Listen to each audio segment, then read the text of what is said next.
الحمد لله وكفى وسلام على عباده الذين اصطفى أما بعد فأعوذ بالله من الشيطان الرجيم بسم الله الرحمن الرحيم قال الله تبارك وتعالى في القرآن المجيد والفرقان الحميد ومن الناس من يشتري لهو الحديث ليضل عن سبيل الله بغير علم ويتخذها هزوا أولئك لهم عذاب مهين. وقال تعالى ولا تفسدوا في الأرض بعد إصلاحها وادعوه خوفا وطمعا إن رحمة الله قريب من المحسنين. صدق اللہ العظیم. میرے نہایت محترم بزرگوں، عزیزوں اور نوجوان ساتھیوں، اللہ رب العزت نے ہم سب کو ایمان کی دولت سے مالا مال فرمایا ہے. دیکھیے، جو اسلام کی یہ دولت ہے اور جو دین ہے، جو شریعت ہے، یہ آفاقی ہے. اسلام نے انسانوں کے ہر شعبوں میں رہنمائی کی ہے.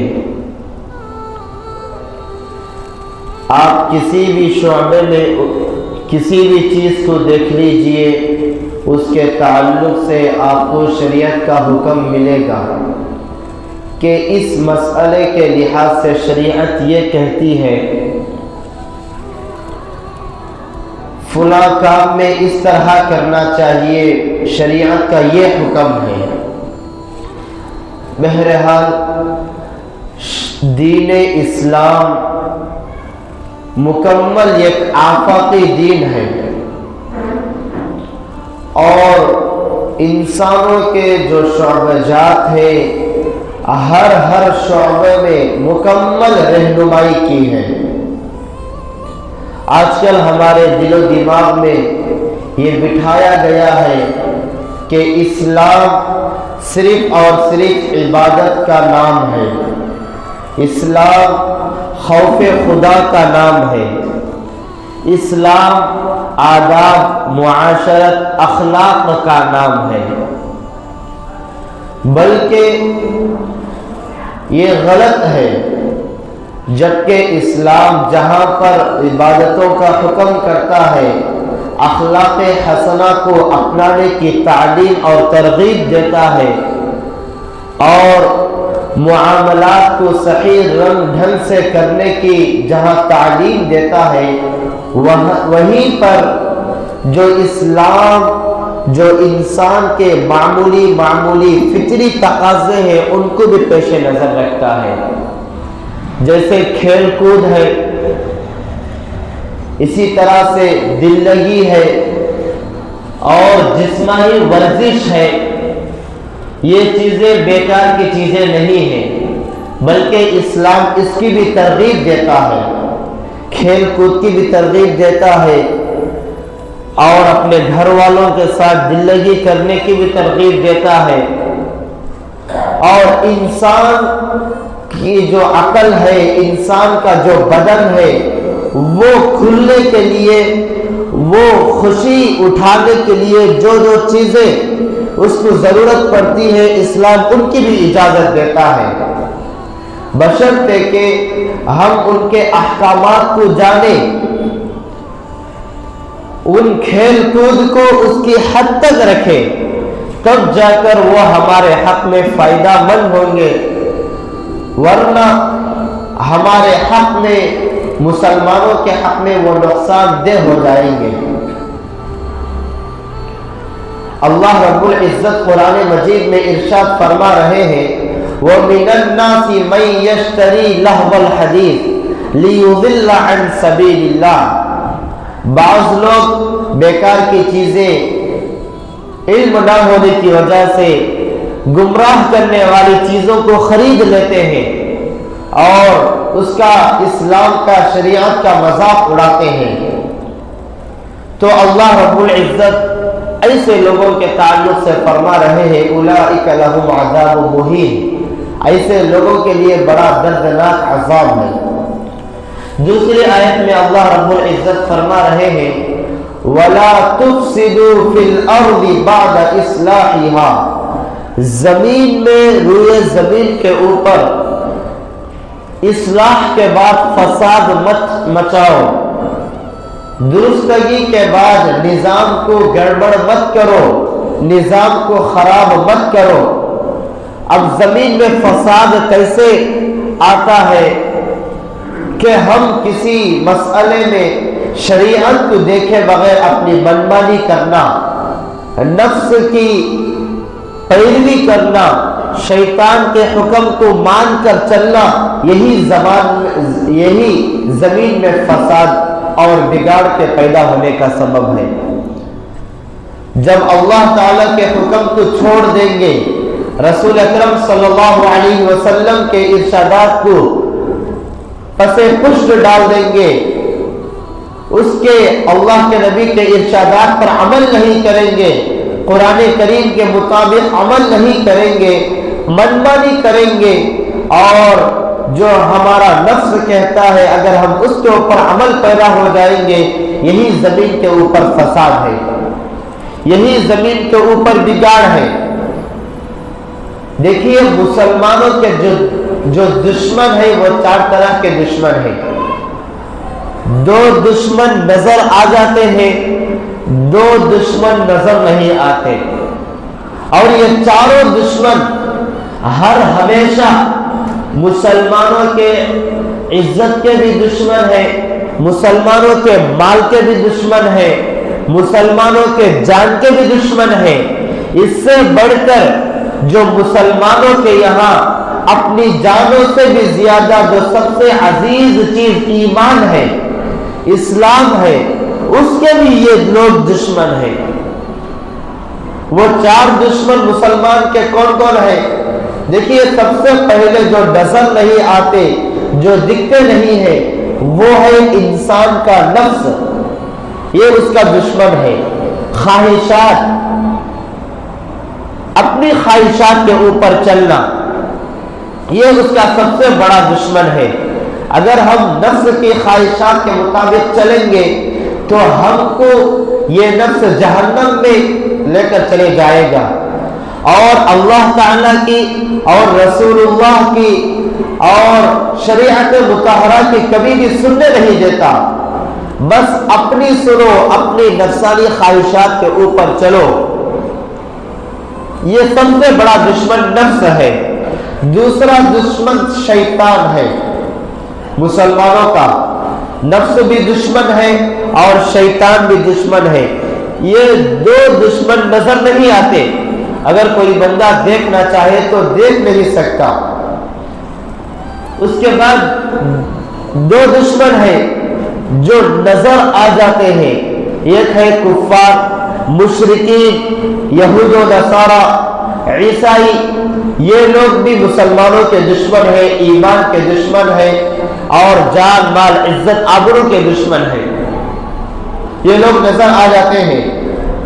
اور چوتھا دشمن ہے منافقین، یہ بھی مسلمانوں کے دشمن ہیں۔